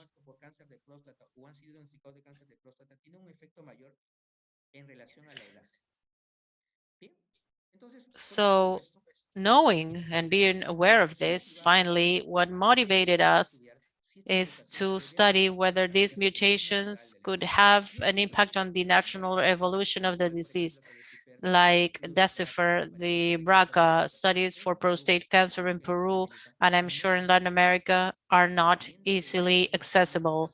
Knowing that patients with BRCA2 and BRCA1 have an impact in the survival rate. So a patient with a BRCA2 mutation, 60% of risk accumulation on the diagnosis and on the diagnosis of disease must be present. So impact studies have shown that checking for BRCA status, those who have a BRCA2 mutation specifically are patients with a very high risk of making a very high volume disease and high risk disease. And the Gleason that we find is also a high Gleason. Knowing it will be interesting. It might have an impact on which type of patients to manage and which types of patients not follow up. But unfortunately, access is our first burden. And knowing about these factors and knowing that there's no preventive or dietary measure recommended to reduce the risk of developing prostate cancer, we need to work on the prevention, secondary prevention. Not primary, but secondary prevention, because of what our colleague mentioned before, that screening in all of the procedures has shown to have an impact ultimately. And these screening methods, which might change from one society to another, US, Canada, Europe, Japan, or Latin America, they need to be well established with the intention of diagnosing most high-risk cancers, and it has to go hand in hand with the fact of not overtreating.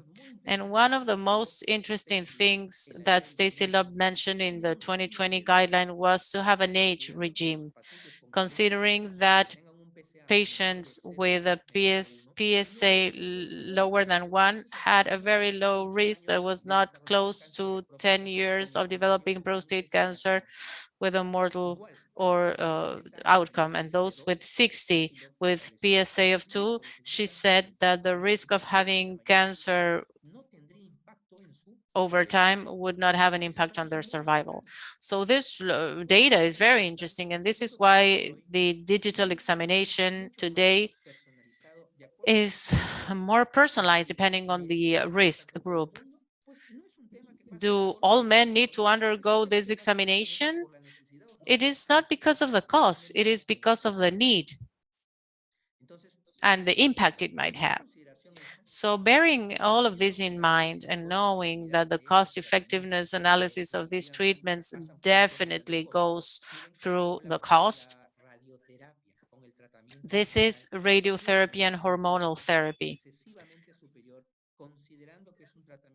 Costs are high, and there are only specialized and reference centers which perform these tests.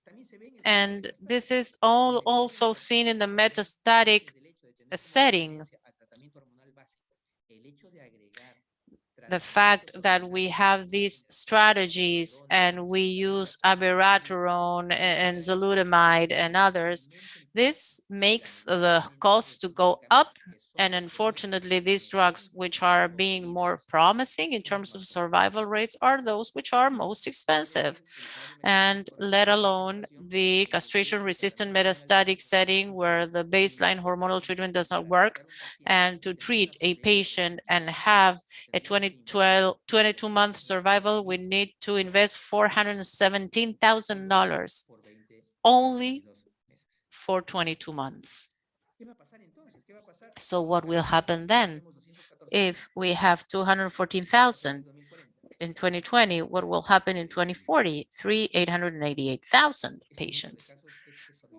Well, this is actually excessive. We are speaking about Latin America, and it will speak about mortality from 57K to 120K. The effect will be huge. So what do we need to do in Latin America? In Latin America, we have surgery, we have radiotherapy, barely. We have hormonal treatment, but new treatments that will go about, and even diagnostic treatments.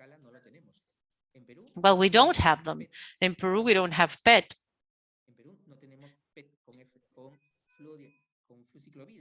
We don't have fuciclovide PET. We have FDG PET, which is now good for prostate cancer. So this situation that repeats itself throughout Latin America has to consider secondary prevention. We should change this situation of being a region with advanced locally advanced prostate cancer.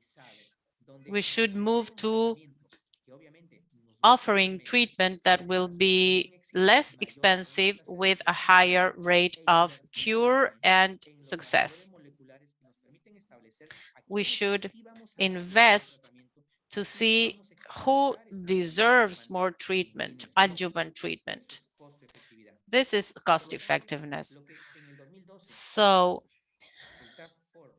the US Preventive Service Task Force did not recommend screening. Then we realized that at those times, the only thing that happened is that high-risk prostate cancer and mortality increased. So it recommended once again screening. There was a need to have screening. We should not leave screening aside. And this is what we promote from Peru, because we need to replicate this throughout the region. We should have a screening regime at the national scope. We don't have this yet. So this is something that has not been approved. We are still on the way, and we want to establish that not only the urologist or the urologist oncologist will end up defining this, but from the primary care services with one lab that will process a PSA and a general physician that will interpret these results. This will allow us to have a follow-up regime, not annual, not short, because there's been impact. But if I have a patient from 50 to 55 years with a PSA less than 1, this patient must be controlled in 8 years or even in 5 years. If he has risk factors. If they are older with a PSA of 2, 5-year control is a well-established regime that will not affect the survival. And only in the least cases where the PSA starts to move to higher levels,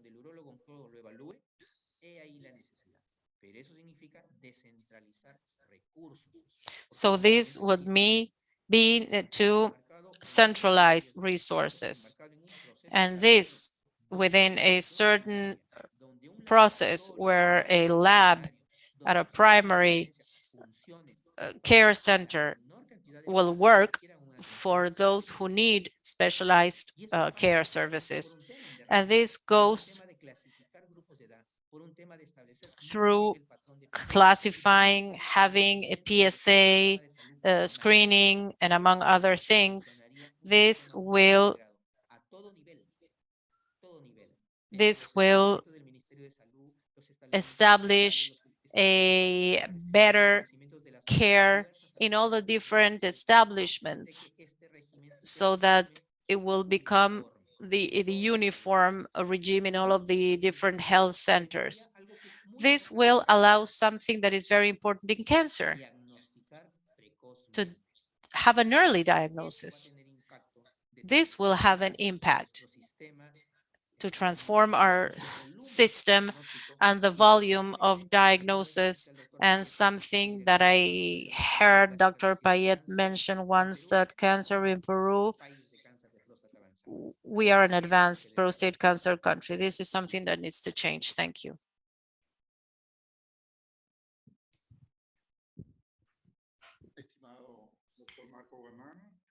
Thank you, Dr. Waman. Thank you very much for your excellent presentation. It's been very useful,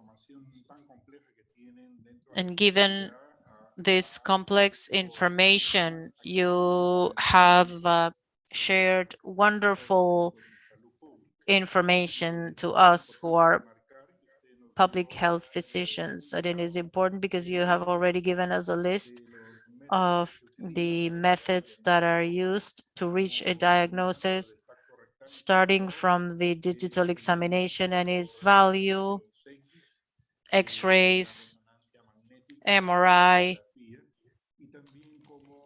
and the international staging guidelines and grading guidelines. Something important that you also mentioned is the treatments, which are fundamental because each patient needs or deserves different treatments, where they have to be analyzed by or analyzed by different areas or experts that will define the treatment going forward. The type of cancer is also important. This is a fundamental element to establish the prognosis. There are slow growth cancers and very aggressive cancers, and you have given us key information regarding what happens when these treatments are used and how careful we need to be in terms of the communication we share with the patient suffering from prostate cancer.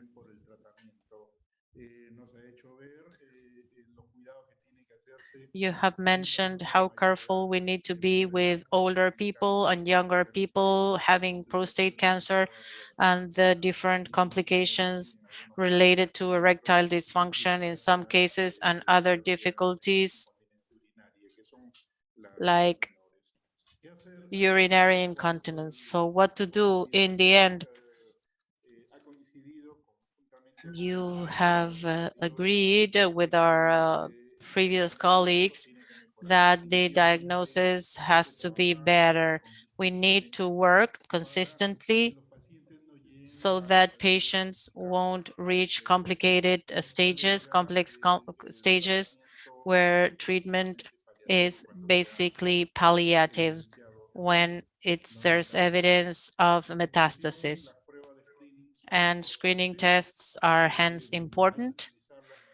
They have to be used in Latin America. We don't need highly complex tests.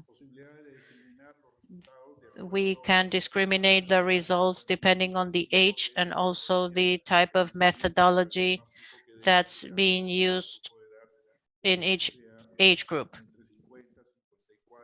going from 50, 54, 55 to 60, well, depending on the age. Well, thank you very much, Dr. Waman. And very fast, we will now move on to the Q&A session.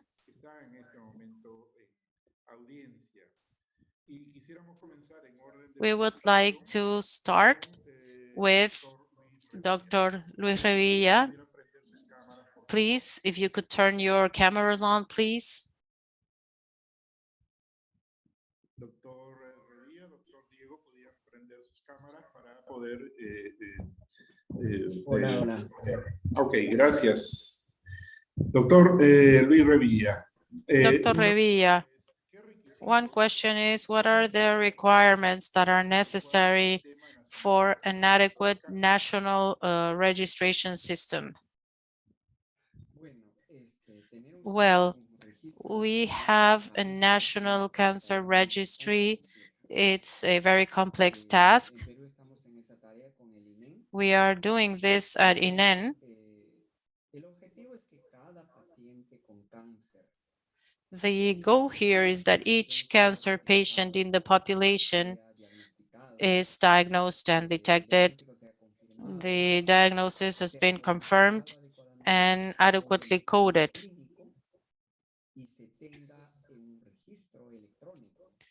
And it should be added to a registry.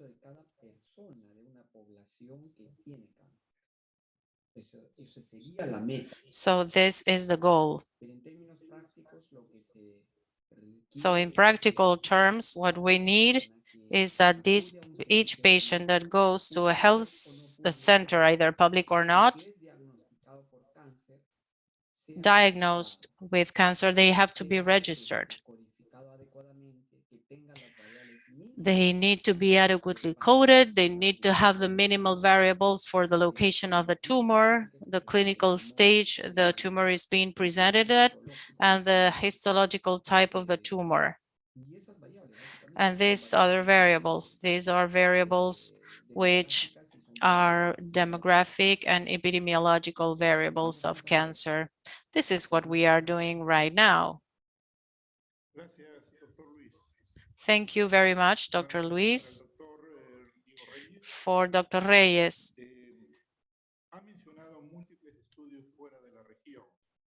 you have mentioned different studies outside of the region.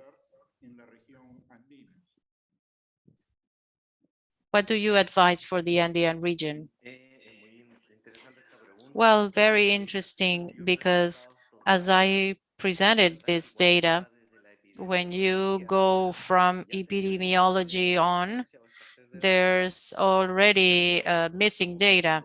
We are almost basing ourselves on GloboCan compilation of data, and we don't have a regional cancer registry. The national registry is of very poor quality. We in Chile have a notification system that notifies certain diseases, which should be very stringent. However, if a patient is not registered with certain pathologies, they can even resort to justice. And we have the urological cancers. And even though there are so many mistakes that we actually don't know if the estimation is 6,000 or 20,000 cases per year. So from this onwards, we should regionally and locally study, starting with the epidemiology, the histology, and I will share a case in kidney cancer. We, in the Northern Hemisphere, we have 75% of clear cell cancer in Chile. Our biopsies are 35%. We don't have other rare cases. So we, as Dr. Waman mentioned, precision medicine is based on genetics coming from the Northern Hemisphere and does not include our local originary peoples, which should also be considered. Our center, there's a fund to carry out BRCA1 and BRCA2 mutations in patients resistant to castration. So these are non-minor cases or details, and we should start studying this. Gracias, doctor. Y tiene una segunda pregunta. There's a second question, which is also very interesting, which ¿Y la says, ecografía what prostática about ya no prostate tiene valor cytoscopy? diagnóstico o al Don't they contrario? have a diagnostic value? In prostate cancer,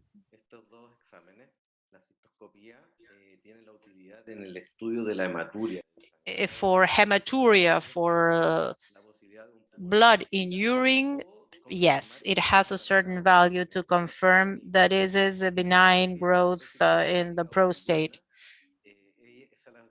And we use this for benign hyperplasia to estimate the size of the prostate and estimate the residue.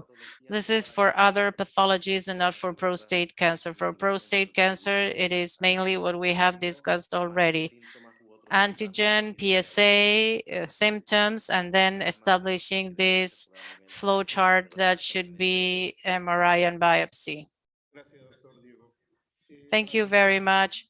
For Dr. Waman, La capacitación de los how's profesionales de Peru? salud para la oportuna referencia How's y Peru adecuado doing tratamiento. ¿Qué in oportunidades adequate hay? treatment? What are the opportunities that are out there? Well, actually, we are training.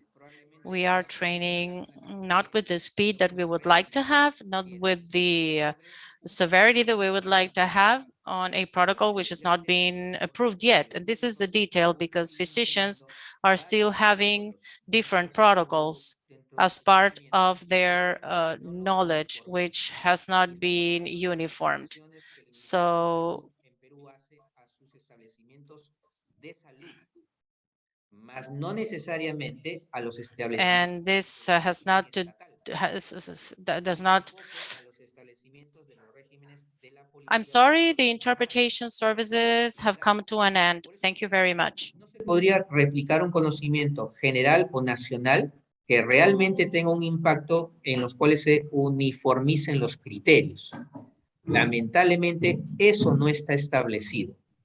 Y por eso es que, como decía el doctor Reyes, una cosa es lo que se haga muchas veces en la práctica privada y otra en la práctica pública, en el sentido de que algunos, por ejemplo, hacen screening a partir de los 40 años, otros a partir de los 45 años, otros a partir de los 55 años, ¿bien? Entonces, existe una diferencia grande en cuanto, desde empezando los métodos de screening, mucho más ya cuando se plantea un tratamiento en regímenes que obviamente son muchas veces muy abiertos o muy controversiales. Si es que no existe una plataforma nacional, por lo menos, de cómo manejar de forma estándar esto, ¿no? Gracias, doctor Guamán. Y bueno, voy a hacerles una pregunta. Esta pregunta es para todo. Perdón, hay una pregunta más para el doctor Guamán. ¿Cuáles son los retos para mejorar el acceso de servicios para pueblos originarios? ¿Qué estrategias se están incorporando en sus países o se están realizando estudios? ¿Tiene conocimiento al respecto, doctor? Adelante. Bien, el reto en realidad y lo primero que se hizo básicamente tiene que ver con la información que se tiene que llegar a estos pueblos, ¿no? Y sí se ha llegado información, sí incluso se ha capacitado a personas que obviamente son básicamente los que dirigen estas comunidades. El detalle está en que esta capacitación no ha sido consolidada por infraestructura, no ha sido consolidada por un mecanismo constante de capacitación, de profesional, de acceso, ¿no? Entonces, prácticamente nos olvidamos de este régimen periódico que todo sistema de salud debería tener, ¿no? Entonces, el gran problema es ese. Llega una capacitación y se olvida el estado de eso. Se tiene que reforzar con infraestructura, la infraestructura a veces llega, a veces no llega, o simplemente ya no se vuelve a instalar esta infraestructura. Entonces, lamentablemente, eso hace que, siendo ya difícil el acceso a las provincias no tan lejanas del centro del Perú, imagínense el acceso que tienen estos pueblos básicamente indígenas en función a estos métodos de screening o métodos de tratamiento. Gracias, doctor Guamán. Y finalmente una pregunta para los tres. Dice, ¿qué estrategias consideran importantes para eliminar los tabúes y el temor al tamizaje? ¿Desde qué espacios se debe de comenzar? Adelante, doctor Luis Revilla. Bueno, me parece una pregunta interesante. Estamos viendo, todos creo que uno de los problemas es el tamizaje, que es muy pobre en nuestros países, ¿no? Y yo lo mencionaba que uno de los problemas son los tabúes de los hombres, de la pérdida de la masculinidad y esas cosas, ¿no? Y bueno, en primer lugar hay que conocer cuáles son esos tabúes, cuáles son esos, en realidad cuál es el nivel de conocimientos, de actitudes y prácticas. Hablamos de estos estudios CAP, ¿no? En poblaciones de hombres, en poblaciones de grupos profesionales, que debía ser algo que debíamos hacer para conocer. Y luego, bueno, hay un artículo muy interesante que discute, que analiza esos aspectos y que menciona que la influencia de las redes sociales es muy importante para reducir esos tabúes. O sea, el soporte de los amigos, el soporte de los grupos es muy importante, ¿no? A la par del desarrollo del conocimiento. ¿Por qué es importante, no? Creo que muchos hombres, inclusive profesionales, no saben que el cáncer de próstata es un problema serio en nuestros países, que es la primera, segunda causa de incidencia por cáncer y es la primera, segunda causa de muerte por neoplasias, ¿no? Pero no sé, hay un escaso conocimiento sobre las posibilidades de detección temprana. En ese aspecto, el conocimiento, educación, hay que educar. Y segundo, hay que desarrollar el soporte a través de estas redes, de las redes, de amigos, de familiares, de compañeros de trabajo, ¿no? Porque hay muchos aspectos interesantes en esos entornos, ¿no? Que en lugar de favorecer, de incentivar, de apoyar, molestan, tergiversan, denigran, y eso es una cosa que hay que desarrollarlo, ¿no? Eso me parece. Gracias, doctor Revilla. Doctor Diego Reyes, adelante. Sí, no sé cómo será en otros países. En nuestro país yo creo que tiene que ver con un tema de educación desde las escuelas, los colegios, porque no se enseña prácticamente nada de salud. Y eso ya lleva a que tengamos problemas en los diagnósticos.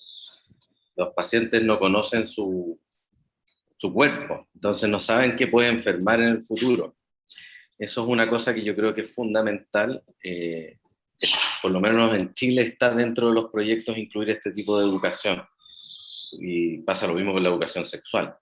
Y lo segundo, por suerte, en nuestro país, como les comenté en mi presentación, gracias a esta recomendación que hicimos como Ministerio de Salud, va a incorporarse el antígeno prostático a partir de los 50 años en la atención primaria pública, lo que va a llevar a que sea dentro de los exámenes de control sano que se realizan, en el fondo dentro de los mismos esquemas que se solicitan el diagnóstico de diabetes o de hipertensión o de enfermedades de dislipidemia.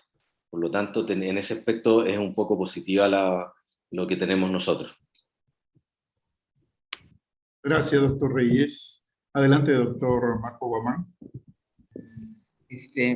Es muy probable, ¿no?, que el tabú tenga algún impacto básicamente en lo que pasa con la enfermedad, con el cáncer, sobre todo específicamente con el cáncer de próstata. Pero yo no creo que sea significativo. Lo que yo creo más bien es que el tema pasa por un tema de política de Estado. Si el Estado no se pone de acuerdo, ni siquiera se ha puesto de acuerdo el Ministerio de Salud como un ente rector en cómo hacer este método de screening, cómo hacer los tratamientos, ¿qué podemos hacer con las poblaciones? El Estado debería ser un ente rector. El Ministerio de Salud indistintamente, debería definir cuáles son las políticas públicas y cómo debe hacerse, empezando por ahí. Y luego de eso, empezar una difusión por el mecanismo que ustedes deseen, por el mecanismo que mejor llega a las poblaciones. Entonces, una vez que uno tiene establecido eso, la gente va a entender que es un proceso normal dentro de su vida, lo que debería ser todo varón, por ejemplo, en nuestro caso, hemos planteado después de los 45 años, que lo único que tiene que hacerse es un PSA. Ni siquiera necesita hacerse un tacto rectal, porque ya está establecido que un tacto rectal no tiene ni la sensibilidad, ni la especificidad, ni tiene una exactitud diagnóstica si, por ejemplo, tenemos un PSA menor de 1 a los 40 años. Entonces, ¿qué hace haciéndole un tacto rectal? Porque probablemente el paciente esté pensando en eso. Los pacientes con tabú, con algún tema, están pensando en que me van a hacer un tacto rectal. Y ni siquiera pasa por esa necesidad en los métodos de screening cuando queremos ser masivos. Entonces, yo creo que será importante contrarrestar esa información. No la tenemos, obviamente, pero yo creo que nuestra casuística, nuestra presentación del cáncer avanzado pasa más por un tema de que debe existir un ente rector que tenga una política muy clara, que todos los médicos manejen esa política y de esa manera tener una masiva difusión de algo que debe estar bien establecido. De esa manera, yo felicito al colega de Chile, qué bueno que ya han incluido esto dentro del paquete del sistema de salud, ¿no? Que se maneje como un tema básicamente ya uniformemente para todos, ¿no? Porque eso va a permitir, obviamente, tener una información muy clara y, obviamente, captar a los verdaderamente de riesgo, porque la mayoría no va a estar en ese paquete. ¿Bien? Entonces, más creo yo que podemos manejar en ese sentido y el impacto que podemos lograr para efectos de dejar de ser, pues, una región con cáncer avanzado en todos los términos, ¿no? Muchas gracias, doctor Guamán. Agradecemos las preguntas realizadas. No alcanzamos a responderlas todas, pero definitivamente van a incorporarse. Las vamos a tener en cuenta para definir los temas de los próximos webinares. Y en el caso del tema presente, hemos quedado muy esclarecidos que la dinámica tiene que ir en este momento armonizada entre los países andinos para aplicar política de salud. Y en este caso ya hemos avanzado en ese trabajo de preparar políticas de salud para los países andinos, específicamente para el cáncer.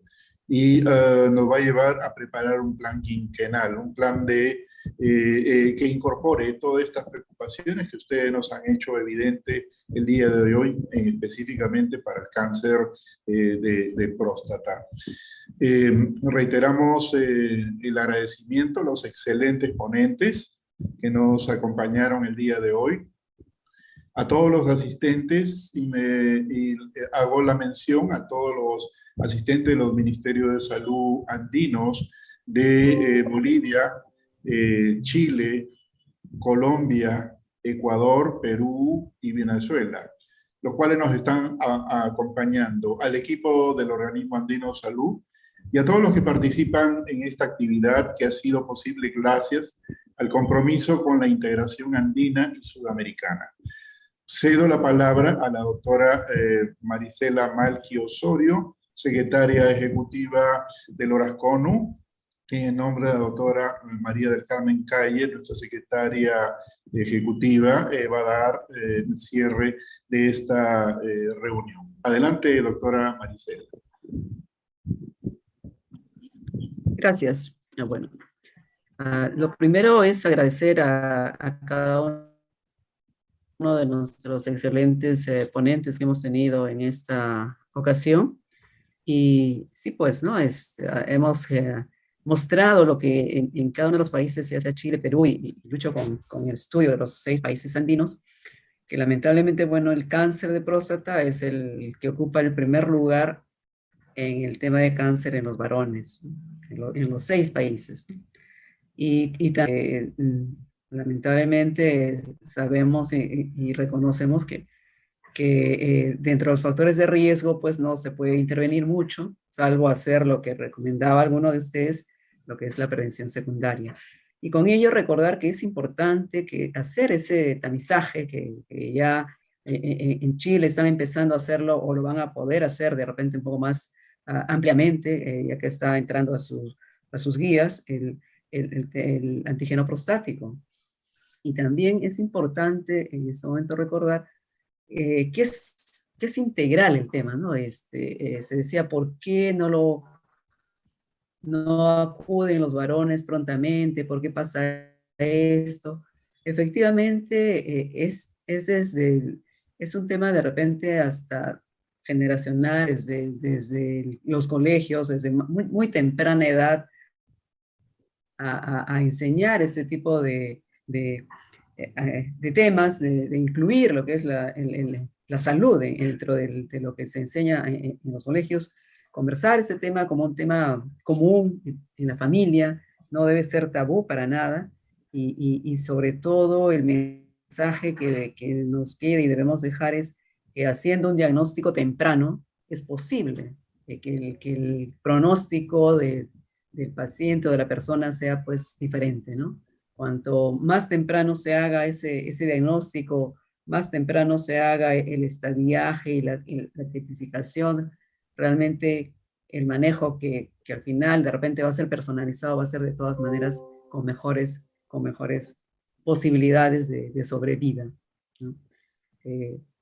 Ya lo ha mencionado Lucho, el Organismo Andino de Salud para nosotros es una prioridad de salud pública, y por ello hay un grupo de trabajo que está desarrollando lo que ya se hizo el estado situacional en los 6 países, y se está culminando ya con la política andina en tema de la prevención y control de cáncer, que indudablemente será enriquecido con todo lo que hemos escuchado hoy día, y queda una tarea muy importante para hacer un trabajo conjunto, armonizado, y esto es importantísimo porque hay un intercambio de experiencias, de conocimiento, de trabajo que puede sumar en cada uno de nuestros países y realmente redundar en mejorar la salud de nuestra población, de esos 168 millones de habitantes que corresponden a nuestra región andina.